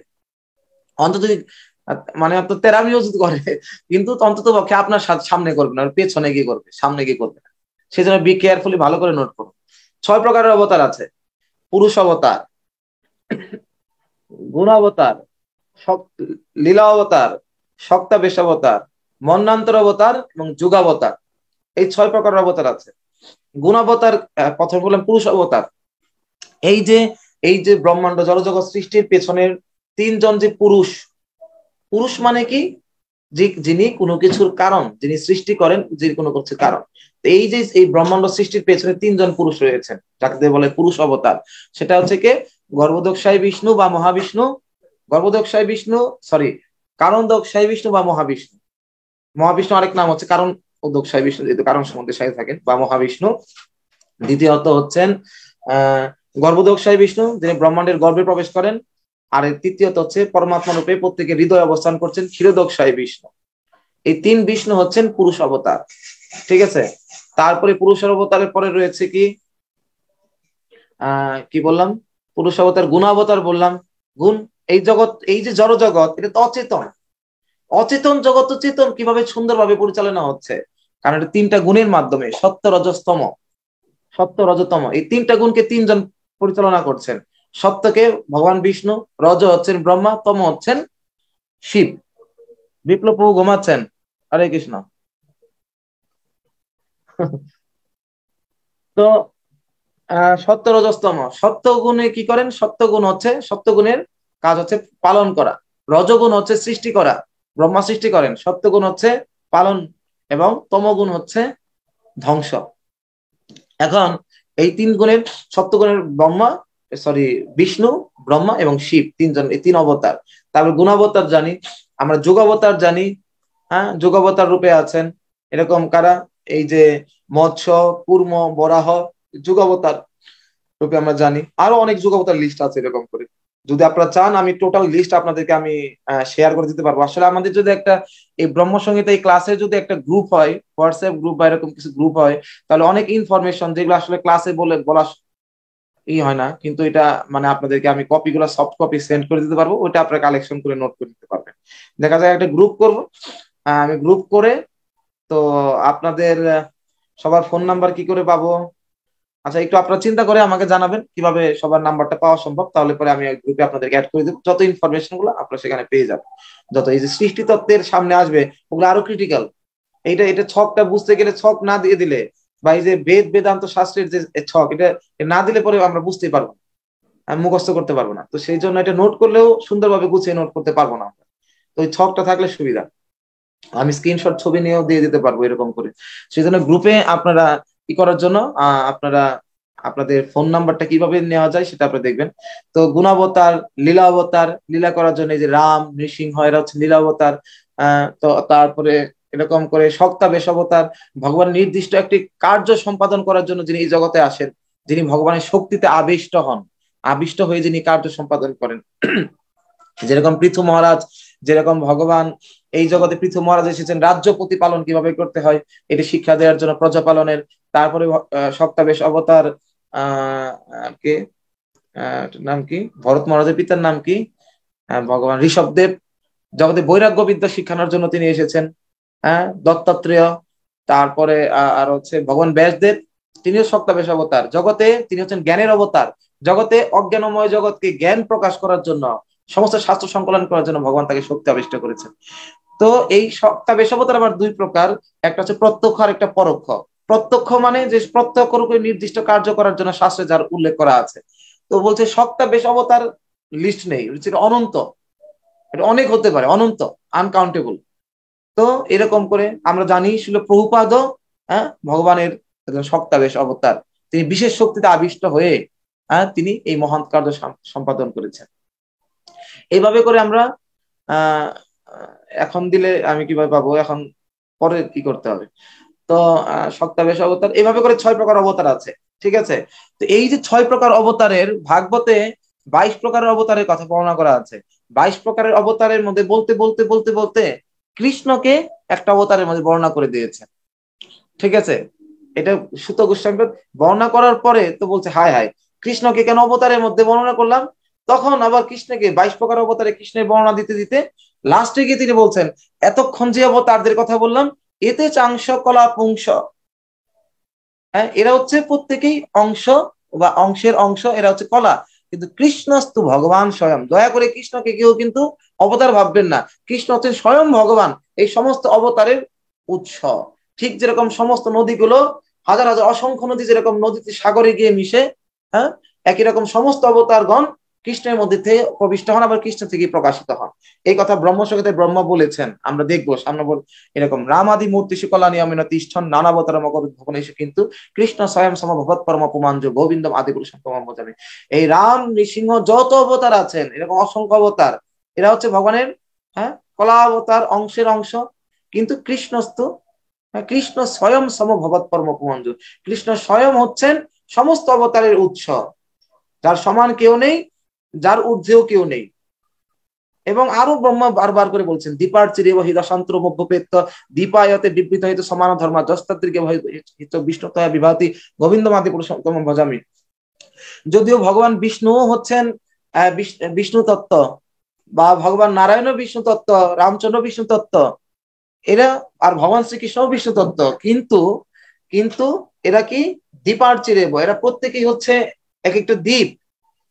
রাম নৃসিংহ বরাহ যত অবতার করছে প্রত্যেকে এক একটা দ্বীপ, কিন্তু এই সমস্ত দ্বীপের মূল দ্বীপ, যে আধার, যে দ্বীপ থেকে সমস্ত দ্বীপগুলা প্রজ্বলিত হয়েছে, সেই মূল দ্বীপটা হচ্ছেন পরমেশ্বর ভগবান শ্রীকৃষ্ণ। এভাবে বিভিন্ন ভাবে ভগবান শ্রীকৃষ্ণের শ্রেষ্ঠত্ব, সুপ্রিমেসি তিনি প্রতিষ্ঠিত করেছেন। তো এইভাবে করে দেখতে পাই পরমেশ্বর ভগবান শ্রীকৃষ্ণ, হ্যাঁ, তিনি অবতার না, সমস্ত অবতারের উৎস, যাকে বলা হয় অবতারী, যাকে বলা হয় স্বয়ং ভগবান। এর জন্য আর অনেক রেফারেন্স আছে, আমার আসলে এই মুহূর্তে এগুলো দিতে গেলে অনেক সময় লাগবে। শুধু আমি 5 মিনিটের মধ্যে যে বিষয়টা শেয়ার করতে চাচ্ছি, আমি ক্লাস শেষ করে দেব 5 মিনিটের মধ্যে। রেফারেন্স গুলো আমি পরবর্তীতে আপনার কাছে সাবমিট করব, যে বিভিন্ন শাস্ত্রে বিভিন্ন ভূয়সী বারবার করে তাকে পরম ব্রহ্ম, তিনি সমস্ত সত্যের উৎস, তিনি সমস্ত কিছুর মূল কারণ, তিনি সবকিছুর আদি, সমস্ত অবতার তার থেকে এসেছেন। মানে সবকিছু এরকম অনেক প্রমাণ আছে, বেদ বেদান্ত পুরাণে সমস্ত জায়গায় এরকম প্রমাণ আছে। তো এখন আমি বলবো যেটা, এই যে পরমেশ্বর ভগবান শ্রীকৃষ্ণ, তিনি যে অবতার না, তিনি অবতারী, এটা চৈতন্য চরিতামৃতে বলা আছে। চৈতন্য চরিতামৃতে কবিরাজ গোস্বামীপাদ সুন্দর করে বর্ণনা করেছেন। আদি লীলা 3য় অধ্যায়, আদি লীলায় শ্রী চৈতন্য অবতারের সামান্য বিশেষ কারণ আপনারা পড়বেন, এটা এখানে বলেছেন, পূর্ণ ভগবান কৃষ্ণ ব্রজেন্দ্র কুমার গোলকে ব্রজের সহ নিত্য বিহার। যে পূর্ণ ভগবান, যে পরম পূর্ণ, পূর্ণতম, যার থেকে সমস্ত পূর্ণ সত্তা প্রকাশিত হচ্ছেন, সেই পূর্ণতমকে ব্রজেন্দ্র কুমার, ব্রজেন্দ্র নন্দন, ব্রজের যে ইন্দ্র, ব্রজের ইন্দ্র কে ছিল? নন্দ মহারাজ, ব্রজের মালিক ছিলেন, আর তার যে কুমার, তার পুত্র, সেটাকে কৃষ্ণ, ব্রজেন্দ্র নন্দন কৃষ্ণ হচ্ছেন। হ্যাঁ,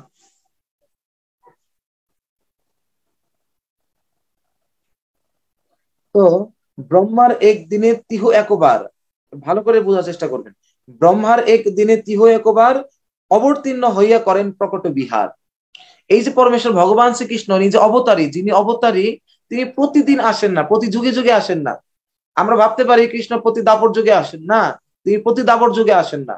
তিনি আসেন কি, যিনি অবতারী, শাস্ত্রে বলা আছে ব্রহ্মার একদিনে একবার তিনি একটা ব্রহ্মাণ্ডে প্রবেশ করেন। ব্রহ্মার একদিন মানে কি, আমি একটু আগে বর্ণনা করেছি, সত্য ত্রেতা দাপর করে এই 4 যুগ যদি 1000 বার আবর্তিত হয়, এই 1000 বার আবর্তিত হলে ওর মধ্যে মানে 4000 যুগ আবর্তিত হলে তারপর তিনি একবার আসেন। ভালো করে আমরা বুঝবো, সত্য ত্রেতা দাপর কলি 1000 বার, অর্থাৎ 4000 যুগ অতিক্রান্ত হবার পর ব্রহ্মার একদিন 12 ঘন্টা। আবার এরকম করে ব্রহ্মার আবার এক রাত যাবে 12 ঘন্টা সময়, তখন সৃষ্টি, তখন প্রলয় থাকবে, সৃষ্টি সমস্ত কিছু ভগবান বিষ্ণু শরীরে ঢুকে যাবে। হ্যাঁ, এই 12 ঘন্টা, অর্থাৎ 4000 যুগ আর 4000 রাত্রি, 8000 যুগের পর একবার যিনি এই যুগে এই ধরাধামে আসেন তিনি হচ্ছেন অবতারী। পরমেশ্বর ভগবান শ্রীকৃষ্ণ প্রতি যুগে আসেন না, যদিও ভগবান বলছেন সম্ভব আমি যুগে যুগে, সেটা তার অবতারেরা তার অংশেরা যুগে যুগে আসেন, কিন্তু স্বয়ং ভগবান তিনি যুগে যুগে আসেন না।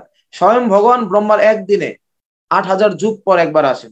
এখন এই যে যে ব্রহ্মার একদিনে একবার আসবেন, সেটাও একবারে স্পেসিফিকেশন সেখানে করা আছে, সে কতদিন পর কোন যুগে আসবেন। সেখানে বলা আছে অষ্টবিংশতি চতুর্যুগে, ৭১ চতুর্যুগে এক মন্বন্তর, ১৪ মন্বন্তর ব্রহ্মার দিবস ভিতর।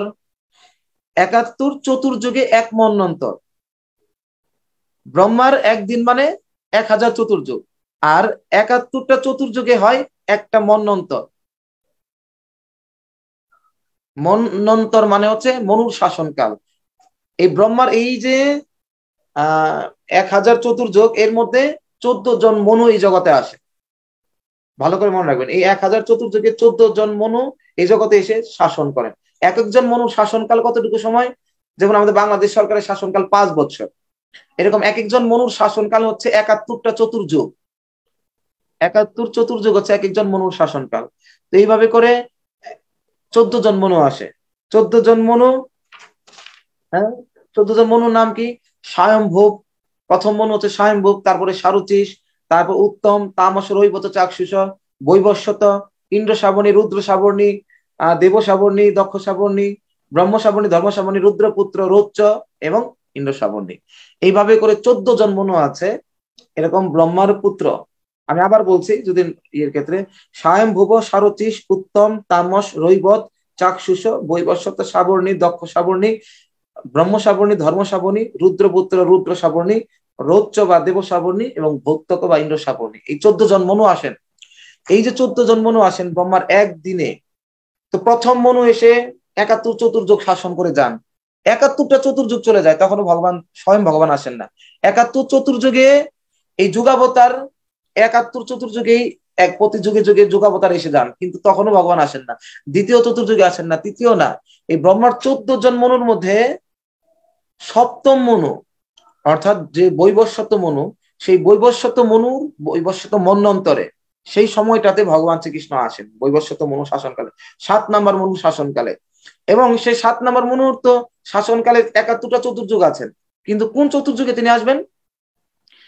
২৮ নাম্বার, ২৭টা চতুর্যুগ চলে যাবে। এই ৭ নাম্বার মনুর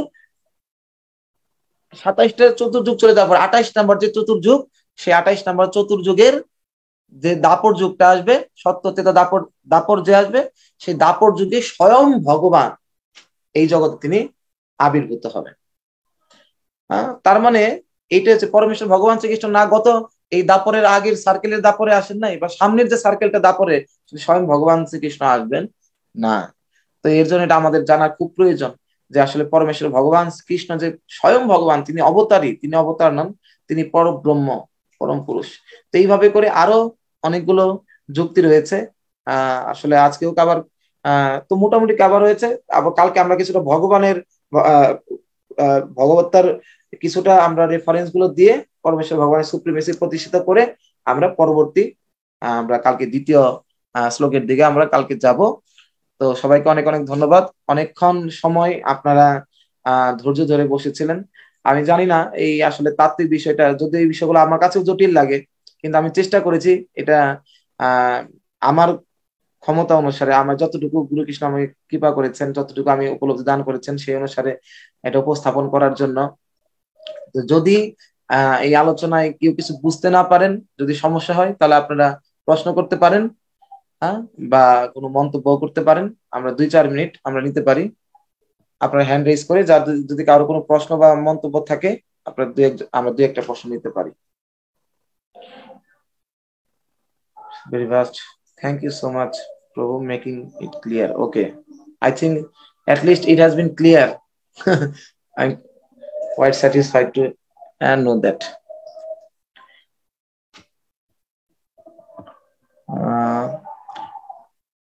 যদি এই বিষয়ে কারো কোনো প্রশ্ন থাকে, আসলে ২ প্রকার ব্যক্তি প্রশ্ন করে। যে ২ প্রকার ব্যক্তি প্রশ্ন করে না, একজন যে সব বুঝে সে প্রশ্ন করে না, আর যে কিছুই বুঝে না সে প্রশ্ন করে না। কি আর প্রশ্ন করবো? তো সেই জন্য কার যদি প্রশ্ন থাকে, ইয়েস একজন গ্যালাক্সি, আমি অনুরোধ করি সবার নামটা একটু দেওয়ার জন্য, তাহলে আমি বুঝতে পারবো। গ্যালাক্সি মোবাইলের নাম দিয়ে রাখলে হবে না, রিনেম অপশনে গিয়ে যার যার নামটা দিন। আমি খুব হ্যাপি, আজকে অনেক পার্টিসিপেশন বাড়ছে, আজকে 38 জনের মতো পার্টিসিপেশন ছিল। কে এটা আমি দেখতে পাচ্ছি, নামটা বলুন। ধন্যবাদ প্রণাবু। কৃষ্ণ গোপাল দাস। ও কৃষ্ণ গোপাল, আচ্ছা হরি বল।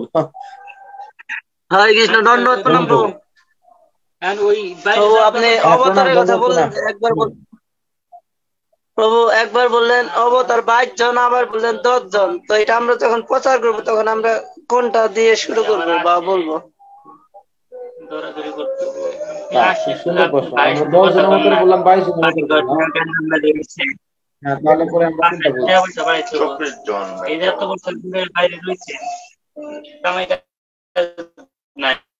মিউট করেন প্রভু, আপনারটা মিউট করেন। হ্যাঁ ঠিক আছে।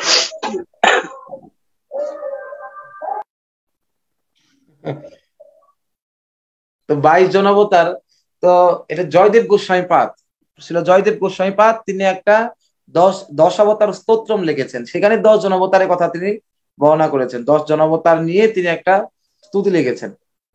হ্যাঁ, স্তুতিটা খুব সুন্দর।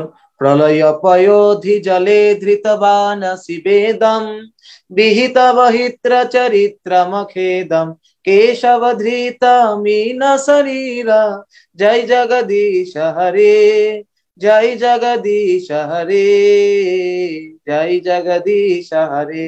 এটা মীন অবতার, মৎস্য অবতার।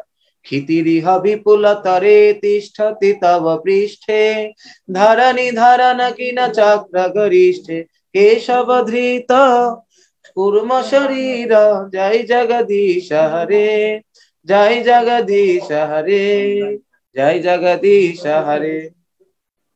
এটা হচ্ছে ভগবানের কুর্ম অবতার। এরকম করে ভগবানের বরাহ অবতার, তারপরে কমল বরে নখম অদ্ভুত সিংহম, এই প্রার্থনাটা জয়দেব গোস্বামী পাদ লিখেছেন। তব কর কমল বরে বরাহ অবতারের বসতি দশন শিখরে ধরণী তব লগ্ন শশিনী কলঙ্ক কলেব নিমগ্ন কেশব ধৃত শুকর রূপ জয় জগদীশ। এরকম 10 জন অবতারের বর্ণনা করা আছে। এরকম পরশুরাম ভৃগুপতি রূপ, কেশবধিত ভৃগুপতি রূপ, কেশব হরধর রূপ, রাম শরীর, এরকম করে 10 জন অবতারের কথা বর্ণনা আছে। তিনি বর্ণনা করেছেন, স্তুতি লিখেছেন। কিন্তু ভাগবতে 22 জন অবতারের কথা বর্ণনা করা আছে। 22 জন অবতারের কথা বর্ণনা করে তারপরে বলছেন অবতারহি অসংখ্য। 22 জন অবতারের বর্ণনা দিয়ে বলছেন প্রকৃতপক্ষে অবতার হচ্ছে অসংখ্য, এই 22 জন না। 22 জনের কথা আমি বললাম, কিন্তু প্রকৃতপক্ষে অসংখ্য। ঠিক যেমন অসংখ্য অসংখ্য নদী যেমন সমুদ্রে গিয়ে মিশে, একই রকম ভাবে এই অবতার গণ অসংখ্য, কিন্তু সমুদ্র হচ্ছেন কৃষ্ণ, কৃষ্ণস্থ ভগবান স্বয়ং। তো সেই জন্য আপনি বলবেন যে 6 প্রকারের অবতার আছে, সেই 6 প্রকার অবতারের বর্ণনার 22 জনের কথা, 6 প্রকারের মধ্যে এই 22 জনের কথা ভাগবতে বর্ণনা আমরা পাই। আর ছিল জয়দেব গোস্বামী 10 জন অবতারের স্তোত্রম বলেছেন, 22 জন অবতারের কথা বলা আছে। কিন্তু অবতার হচ্ছে অসংখ্য, এটা আসলে অনির্দিষ্ট, সেটা শাস্ত্রে বর্ণনা করেছেন। হরে কৃষ্ণ। আপনি ক্লিয়ার প্রভু? হরি প্রভু ক্লিয়ার? ক্লিয়ার প্রভু, ক্লিয়ার। আচ্ছা, সুব্রত দাস কুটি, এটা আমি একটা কিউরিওসিটি ছিল, সুব্রত দাস কে? এটা সুব্রত চৈতন্য প্রভু নাকি নাকি? আনমিউট করুন প্রভু। হরে কৃষ্ণ প্রভু, ধন্যবাদ নাম প্রভু। এটা সুব্রত আমার আইডি থেকে। প্রভু আমি নিতাই দাস। কে আপনি? নিতাই দাস প্রভু, আমার আইডিটা চেঞ্জ করতে সুব্রত প্রভু কুটির। ও আচ্ছা আচ্ছা আচ্ছা, দেখ আপনি কুটি দামে, আপনি কুটি থেকে বলছেন? হ্যাঁ প্রভু, কুটি থেকে। আমি হুমনা থেকে বলছি, কুটি মন্দিরের পাশেই, কুটি থেকে পরিচালিত হয়। ও আচ্ছা আচ্ছা, ঠিক আছে। জয় কুটি ধাম কি জয়। কুটি ধামবাসী আপনারা, বলুন প্রভু। প্রভু অবতার আর অবতারীর মধ্যে পার্থক্যটা একটু নির্ণয় করলে ভালো হতো। অবতার আর অবতারের মধ্যে পার্থক্যটা কি? অবতার আর অবতারের মধ্যে পার্থক্য হচ্ছেন, অবতার একটা হচ্ছে অংশ আর একটা হচ্ছেন অংশী। অবতার গণ হচ্ছেন ভগবানের স্ব অংশ, ভগবানের নিজের অংশ। হ্যাঁ, যিনি কারো অংশ। অবতার হচ্ছেন ভগবানের অংশ বা অংশের অংশ। হ্যাঁ, যেমন যোগাবতার, লীলাবতার, তারা ভগবানের সাংশ অবতার, বা কেউ হচ্ছে বিভিন্নাংশ, এরকম করে বিভিন্ন আছে। কিন্তু অবতারী যে তিনি, তিনি হচ্ছেন অংশ না, তিনি অংশী, যার থেকে সমস্ত অবতারগণ প্রকাশিত হন। সমস্ত অবতারগণ যার থেকে প্রকাশিত হন, কিন্তু যিনি সমস্ত অবতারের উৎস, তিনি হচ্ছেন অবতারী। বুঝতে পারলেন প্রভু? আর অবতার শব্দের অর্থ হচ্ছে, অবতার কথাটা এসেছে অবতরণ থেকে। অবতরণ, অবতরণের ইংরেজি শব্দ হচ্ছে ডিসেন্ডিং, মানে অবতরণ, উপর থেকে নিচে নেমে আসা। তো চিন্ময় জগৎ থেকে এই জড় জগতের যে কোনো বিশেষ একটা কার্য, সঞ্জয়াতে বিশেষ কার্য, বিশেষ একটা কার্য সম্পাদন করার জন্য ভগবান তার অংশকে এই জগতে প্রেরণ করেন। ভগবান তখন অবতরণ করেন, তাই তার নাম হচ্ছে অবতার। যে কোনো কাজ, এই ভগবান নৃসিংহ রূপে এসে প্রহ্লাদকে রক্ষা করলেন, অসুরদেরকে বিনাশ করলেন। তারপরে বিশেষ কাজ, এর কুর্ম অবতার, মৎস্য অবতার এসে ভগবান বেদকে রক্ষা করলেন। কুর্ম অবতার এসে এই যে সমুদ্র মন্থনের তিনি কুর্ম হয়ে তার উপরে দ্বন্দ্ব, সমুদ্র মন্থন দ্বন্দ্ব রেখে কি করা হলো, তার বিনিময়ে পাওয়া গেল, কি বলে, পৃথিবী অমৃত আরো মূল্যবান সম্পদ পাওয়া গেল। তো এরকম প্রত্যেকটা অবতার বিশেষ কার্য নেমে আসেন এই জগতে কেন? বিশেষ একটা কাজ সম্পাদন করার জন্য। এরা এই জগতে কাজ সম্পাদন করার জন্য আসেন। কিন্তু অবতার তিনিও কারো দ্বারা পরিচালিত হন, তিনিও কারো ইচ্ছাতে আসেন। হ্যাঁ, সেটা হচ্ছে অবতারী। কিন্তু অবতারী হচ্ছেন স্বাধীন, পূর্ণ স্বরাট। তিনি আসতে পারেন, নাও আসতে পারেন, এখানে কোনো বিষয় নেই। তিনি হচ্ছে অনাদির আদি, সর্বকারণ কারণম। তিনি হচ্ছেন সর্বকারণের পরম কারণ, তার আর কোনো কারণ নেই, তার আর আদি উৎস নেই। অনাদির আদি কথাটার আরেকটা মানে হচ্ছে যার কোনো আর আদি নেই। অনেক সময় প্রশ্ন করে অনেকেই যে প্রভু আমাদেরকে ভগবান সৃষ্টি করেছে, ভগবানকে কে সৃষ্টি করেছে? এরকম, আমাদেরকে ভগবান সৃষ্টি করেছে, ভগবানের সৃষ্টিকর্তাকে, ভগবানকে কে সৃষ্টি করেছে? কিন্তু মূর্খরা বুঝে না যে ভগবানের ডেফিনেশনটা কি। হ্যাঁ, যদি ভগবানকে কেউ সৃষ্টি করে তাহলে তো সে ভগবানই হবে না, যে সৃষ্টি করে সেই ভগবান। ভগবান মানে যে সেই যার কোনো সৃষ্টিকর্তা নেই। হ্যাঁ, God is he who has no beginning, he is the beginning of everything. হ্যাঁ, he is the beginning of all beginner, সমস্ত, তিনি আদির আদি। তো তার কোনো, is the cause of all causes. তো যারা প্রশ্ন করে যে আসলে এর ভগবানকে কে সৃষ্টি করেছে, তারা মূর্খ। ভগবানকে কেউ সৃষ্টি করতে পারে না। যদি সে তাকে কেউ সৃষ্টি করে তাহলে সে ভগবানই না। যে কারো দ্বারা সৃষ্ট হয় না, যিনি হচ্ছেন সর্বপ্রথম, তিনি হচ্ছেন ভগবান। তো সেই জন্য এই ভগবান যিনি সর্বপ্রথম, তিনি হচ্ছেন অবতারী। আর তার থেকে যারা অবতারগণ, ভগবানই নিজেকে প্রকাশিত করেছেন, ভগবান থেকে যারা প্রকাশিত হন তারাই অবতার। যদিও তার মধ্যে আর ভগবানের মধ্যে কোনো পার্থক্য নেই, কিন্তু অবতারী হচ্ছেন উৎস, আর অবতার হচ্ছে তার অংশ, তারই প্রকাশ। হরে কৃষ্ণ। ক্লিয়ার প্রভু? হ্যাঁ প্রভু, ক্লিয়ার। থ্যাংক ইউ প্রভু। হরে কৃষ্ণ, দণ্ডবত প্রণাম। দণ্ডবত প্রণাম। ওকে, আর কার তো মনে প্রশ্ন নেই? কে একটা হাত উঠিয়ে নামে ফেলো? ও আচ্ছা, তেজস্বিনী মাতাজি মুন্সিগঞ্জ থেকে। বলুন মাতাজি। কৃষ্ণ প্রভু প্রণাম। প্রভু মানে আমি তখন মানে ইসের কারণে কারেন্ট যাইতেছিল আসতেছিল, সে কারণে মানে একটা বুঝতে পারিনি। সেটা হচ্ছে অবতারের যে 6টা প্রকার মানে বললেন, পুরুষ অবতার, গুণাবতার, মানে ওই 6টা স্পেসিফিক যে মানে ওগুলো একটু যদি আরেকবার একটু ওই 6টা শুধু প্রকারের নামগুলো যদি একটু বলতেন প্রভু। 6টা প্রকারের নাম হচ্ছে, প্রথমত পুরুষ অবতার, তারপরে হচ্ছে গুণাবতার, তারপরে লীলাবতার। পুরুষ অবতার, গুণাবতার, লীলাবতার, যোগাবতার, শক্তাবেশ অবতার, আর মন্বন্তর অবতার।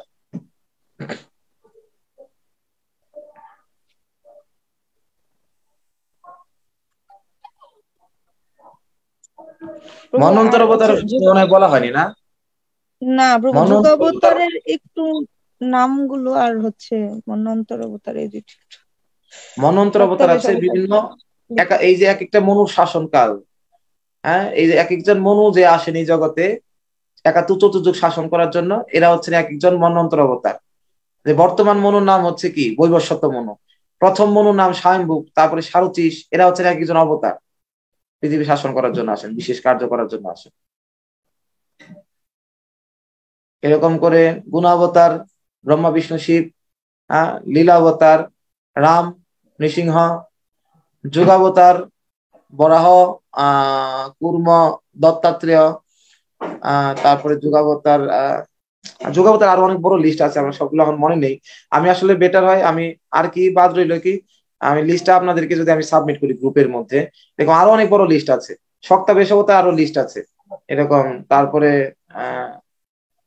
যুগাবতারের লিস্ট আছে এরকম করে।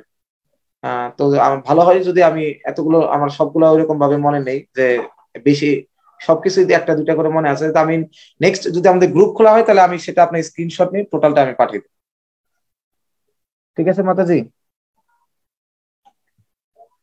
আমি কোথায় গেলাম?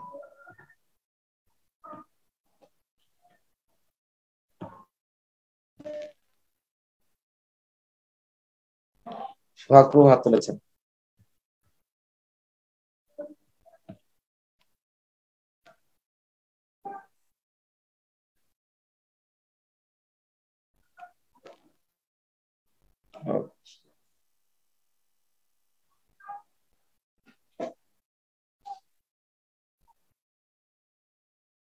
মাঝে মাঝে কার্সর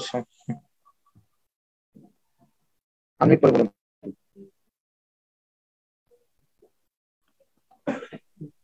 হরে কৃষ্ণ প্রভু, ধন্যবাদ, থ্যাংক ইউ প্রভু। আসলে অনেক অনেক অনেক কিছু প্রভু মাথার মাঝে ধরতেছে না তো।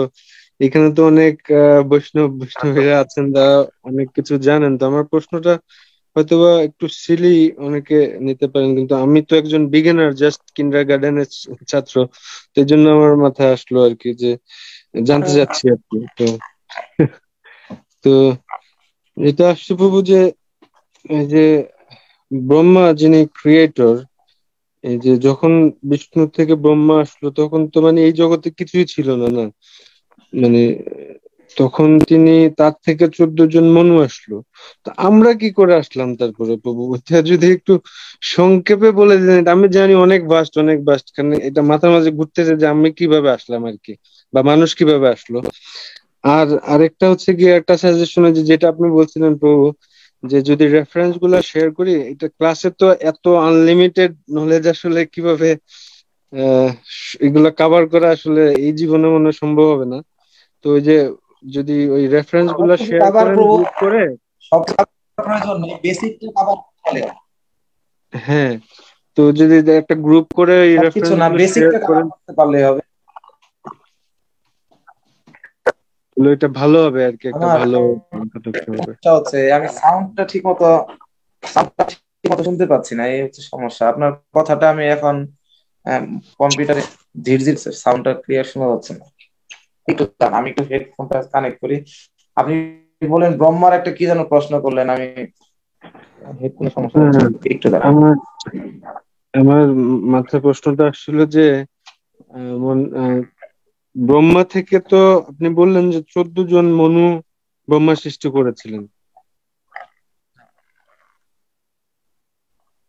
হুম 14 জন মনু সৃষ্টি করেছিলেন, তারপরে এই মনু থেকে মানুষ সৃষ্টি হয়েছে। তো সেটা কিভাবে সৃষ্টি হয়েছে, এটাই আর কি প্রশ্নটা ছিল। একটু যদি সংক্ষেপে বলতেন আর কি। ব্রহ্মার এরা হচ্ছে সকলে মানস পুত্র, ব্রহ্মার মন থেকে এরা সৃষ্টি হয়েছে। হ্যাঁ, ব্রহ্মার মন থেকে এরা সকলে সৃষ্টি হয়েছে। রাইট। তার পরবর্তীতে হ্যাঁ তার পরবর্তীতে সেই সেই মন থেকেই মানুষেরা এই এই মানব শরীর থেকে এই যে সৃষ্টিটা, মানুষ মানুষ দেহ পাওয়া গেছে মনুর থেকে। না, আবার আরে মাতাজি আমাকে বলছিলেন, উনি কোন বইতে পড়েছেন আর কি, যে এই মনুর মাঝেও মানে মেয়ে মনু আছে, ছেলে মনু আছে, সামথিং লাইক দ্যাট, তাদের কাছ থেকে কিভাবে সৃষ্টি হয়েছে। তো আমি এখন এটা জানি না। আমি যে 14 জন্মের কথা জানি, ছেলে মনে দেখলাম মনু মানে পুরুষ পিতা, যিনি শতরূপা আছে তার স্ত্রী। বাবার মেয়ে হবে কি করে, আবার মেয়ে হয় কিভাবে? মেয়ে মানে জানি হবে। ও মানে ছোটবেলায় কি ধর্ম বইতে পড়ছিল, যাই হোক। আসলে আমিও মানে মনু মানে হচ্ছে অবতার। এখন কি বলে, ভগবানের কোন মাতাজি অবতার দেখি না এখনো। শুধুমাত্র মোহিনী ছাড়া। এই মোহিনী শুধু ভগবানের একটা ধন্বন্তরী, মোহিনী একটা অবতার ভগবান মাতাজি, তাছাড়া এখনো মাতাজি অবতার পাওয়া যায় না ই রূপে, নারী রূপে। তো সেই জন্য কি বলে মনু, আমি এখন জানি না। তাহলে মানে ব্রহ্মা আমাদেরকে মানে মনে চিন্তা করেছেন, সেখান থেকে আমাদের উৎপত্তি। এটা আলাদা একটা, এভাবে তপস্যা করেন, তপস্যা করে ব্রহ্মা প্রথমে এরকম আরো বিভিন্ন জনকে এরকম সৃষ্টি করেন। তো সবাই যারা হয় তারা প্রথমে নারদকে সৃষ্টি করেন। নারদ তো ব্রহ্মচারী হয়ে যান, এই সংসারে করলে আসক্ত হন না, ব্রহ্মচারী হয়ে যান। তখন ব্রহ্মা হচ্ছে প্রজাপতি, প্রজা সৃষ্টি করবে। এই নারদ নিজে ব্রহ্মচারী হয়ে গেল এবং সবাইকে ব্রহ্মচারী করে দিচ্ছে। এই 4 জন কুমার এরা ব্রহ্মচারী বানিয়ে দিচ্ছে।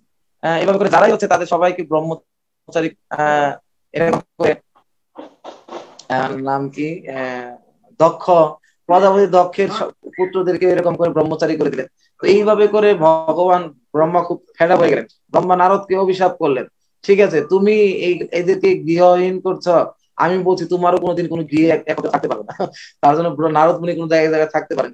পরবর্তীতে ব্রহ্মা কি করলেন, বিশেষ তপস্যা করে এই মন থেকে যে দেহ তৈরি করছে, তারাই সপ্তগুণের, তারাই ব্রহ্মচারী হয়ে যাচ্ছে, কি হচ্ছে না। তখন তাহলে প্রজা সৃষ্টি হবে কি করে? তখন তপস্যা করে সে এমন একটা দেহ সৃষ্টি হয়, এই পঞ্চভূতের দেহ তৈরি করলেন, যেটা স্বাভাবিকভাবেই দেহটা লাভ করবে, তারা কামের প্রতি ধাবিত হবে। এই দেহের মধ্যে সর্বশ্রেষ্ঠ আনন্দ হচ্ছে সেন্সেশন, এই এই যে অনুভূতি, এটা পেয়ে এটা পেয়ে তখন কি হবে, তখন সে আকৃষ্ট হবে। এমন একটা টেকনোলজি দিয়ে, মানব দেহটা তখন যেই হচ্ছে সেই তো ব্রহ্মা। তো এইভাবে করে এটা বিশেষ একটা কাহিনী আছে, এটা আলাদা একটা তত্ত্ব, আমি শুধু শর্টলি বললাম, এটা অন্য কোনো সময় হলে এটা বলবো, সৃষ্টি তত্ত্বের বিষয়। থ্যাংক ইউ প্রভু, থ্যাংক ইউ সো মাচ। হরে কৃষ্ণ। হরে কৃষ্ণ, হরে কৃষ্ণ। অনেক রাত হয়ে গেছে। হরে কৃষ্ণ, সবাইকে অনেক অনেক ধন্যবাদ। খুব ভালো লাগছে যে এত রাত পরে এত পার্টিসিপেন্ট রয়েছে, সবাইকে অনেক অনেক ধন্যবাদ। যদি আমার কথায় গিয়ে কোনো কষ্ট পেয়ে থাকেন অপরাধ ক্ষমা করবেন, এবং আরো সকলকে আশীর্বাদ করবেন যাতে করে এই ব্রহ্ম সংহিতা মহারাজ গুরুমাদের আদেশেই আসলে এটা জন্য এবং করার জন্য আমি উদ্বুদ্ধ হয়েছি, গুরুমাদের সন্তুষ্টি বিধান ছিল প্রভুপাদের।